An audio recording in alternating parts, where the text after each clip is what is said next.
பரலோகத்திலுள்ள மகத்துவ ஆசனத்தின் வலது பாரிசத்தில் உட்கார்ந்திருப்பவர் யார்?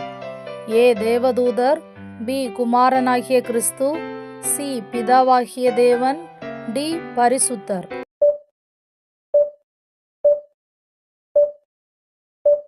சரியான விடை பி குமாரனாகிய கிறிஸ்து. யாரால் ஸ்தாபிக்கப்பட்ட பிரதான ஆசாரியன் நமக்கு உண்டு? ஏ மனுஷர், பி இயேசு கிறிஸ்து, சி பரிசுத்த ஆவியானவர், டி கர்த்தர். சரியான விடை டி கர்த்தர். பூமியில் காணிக்கைகளும் பலிகளும் செலுத்தும்படி நியமிக்கப்படுபவர் யார்? ஏ பிரதான ஆசாரியன், பி கண்காணி, சி புரோகிதர், டி தேவ ஊழியர்கள்.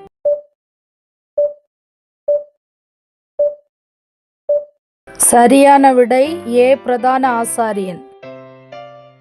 ஆசாரியர்கள் எதன்படி காணிக்கைகளை செலுத்துகிறார்கள்?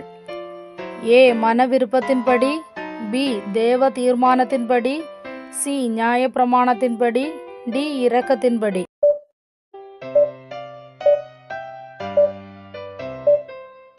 சரியான விடை சி நியாய பிரமாணத்தின்படி. நியாய பிரமாணத்தின் ஆராதனை எதனுடைய சாயலுக்கும் நிழலுக்கும் ஒத்திருக்கிறது? ஏ பரலோகம், பி பாதாளம், சி கூடாரம், டி பர்வதம். சரியான விடை ஏ பரலோகம்.